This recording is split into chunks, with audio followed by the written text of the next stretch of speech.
Want help to grow your business? Download BRiN, the world's first business advisor in your pocket.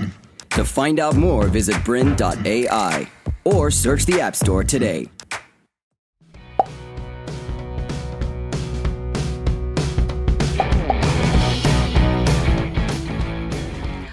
Welcome to the Courageous Leadership Series. I'm Mandy Holloway, co-founder of Courageous Leaders. Cannot believe that this is actually episode 11 out of the 12 episodes, so nearing the end of the series. Thank you so much for those loyal people that have watched through all the episodes, and hopefully everything is starting to connect for you. Today is very much about how to make better decisions that align with your culture and your brand. And as I've said before, please make sure you ask questions, you share insights, thoughts. There's various social media that you can do that via, and love to connect and love to have conversations with you. As I said, people put the pieces of the jigsaw puzzle together in different ways. So we've actually looked in the episodes so far at self-mastery and at relationship mastery. And today we enter into the world of business mastery. Now, obviously, your business mastery will be limited by the impact that your self-mastery and your relationship mastery are having. So your business mastery is about being insightful, being practical, being resourceful, and being decisive.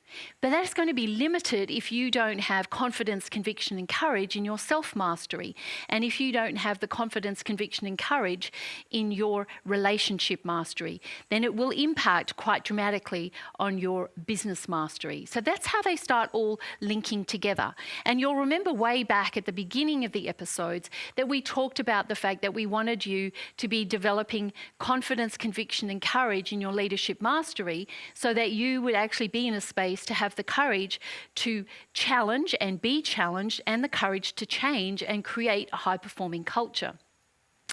Decisions are one of those conversations that actually connect the different populations of leaders that you have. So if you, in your small business, have different populations of leaders within the business, this becomes a really critical skill and capability to actually start getting people connected and getting them to commit to the future of the business. So bearing in mind, as I said, a really, really critical part of your leadership mastery. It's also important as a small business person and leader and owner to actually recognise the importance of decisions, and that you need to have rigour and discipline in the way that you're making those decisions, because when those decisions are made, you want them embraced with the greatest speed, agility, and commitment possible. At the same time, you want those decisions to be the entrepreneurial decisions that bring innovation back to the marketplace. So you'll remember in earlier episodes, we talked about the need to have challenging conversations where we're challenging the status quo and we're bringing divergent thinking. And for that to happen, we need high levels of trust. We need relationships that people feel safe, that they can be vulnerable and be real. And they need to have the courage to be able to share what they're really thinking and feeling as we converge the thinking into a decision. And that just because you're the business owner doesn't mean, from an ego perspective, that you're always going to be the one that has the right answer. You want your people to be able to challenge you and have the courage to do that, and the courage to stay in the conversation even when there is conflict. So all of that is coming into play today when we look at, well, how do we make those decisions? Importantly, also, if you've got other people working in the business, what am I actually doing to allow people to influence those decisions? So that also becomes really important. I think something to recognise is that every success, every mishap, every opportunity seized or missed stems from a decision that someone made or failed to make. Really, really critical capability that you build within your business and as a leader. And I actually, in my experience, don't think enough of us get taught how to make decisions. A number of times I walk into organisations and I'll say to them, so I'm going to develop a leadership program that will meet your business needs. One of the things I need to understand is, what is your decision-making process? And they'll often look at me as if I've got two heads and go, what do you mean a decision-making process? Well, how do you make decisions? And I downloaded many years ago a research pack from Harvard, and they described decision-making as a fractious interaction between people and a battle of wills. And I think it's quite interesting in that the person with the biggest ego or the highest level of positional power usually wins over. So that's historically how decisions have been made. What we're going to have a look at today are what are some of the other choices that you have. And we're particularly going to look at it from 3 different perspectives. So we're going to have a look, and I've already mentioned that you will influence decisions. Now, as the business owner, you're probably not doing that as much. You're the one that is actually making decisions. But something that's really critical for you then is to have a look at what are you actually doing to enable people within your business to influence the decisions that you are making. And the reason you want to do that is because very often they will be the ones who go and influence the action as a result of a decision. So the landscape that I talk about when I'm working with people about decisions is that people need to influence decisions, decisions are made, and then as a decision is made, as a result of that, they have to go and influence the action.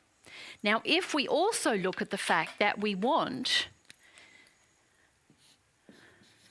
to collaborate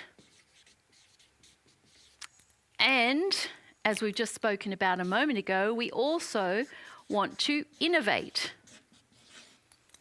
So if we want both of those, then we have to bring discipline and rigour to the way we're making decisions and to the way we're enabling people to influence decisions. So I encourage you to look at what your current landscape is in your business. Where do you spend most of your time and energy? And look at the senior people in your teams. Where are they spending most of theirs? A lot of young people that I talk to and work with, they spend a lot of time in here, and they get frustrated at some of the decisions that are being made because they don't necessarily always agree completely with them. And obviously, they need to go and get people to embrace the action. And they're frustrated. And I often say to them, well, you have to find a way to get better at doing this. I remember as a young manager, I was having a bit of a gripe about a decision that had been made, and I was the little bunny that had to go and influence the action. And I wasn't really happy because I didn't like the decision. I was also pretty cheesed off that I hadn't found a way to be able to get involved in the decision making.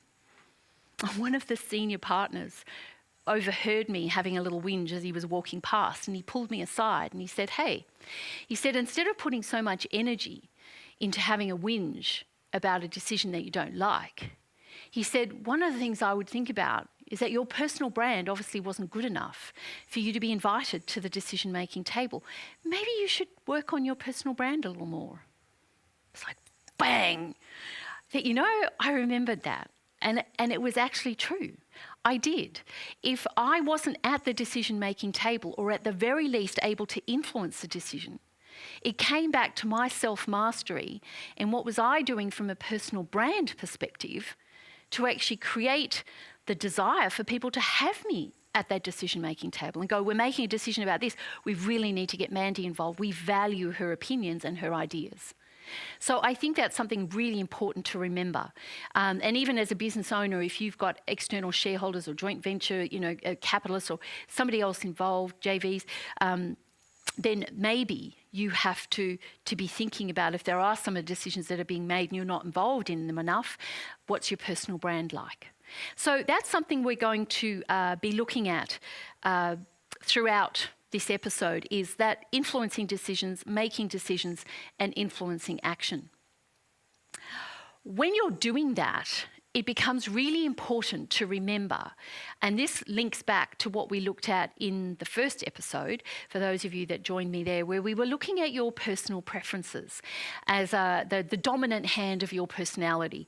If there's ever a time to understand what your preferences are and the impact they're going to have on the way you interact, it's decision making.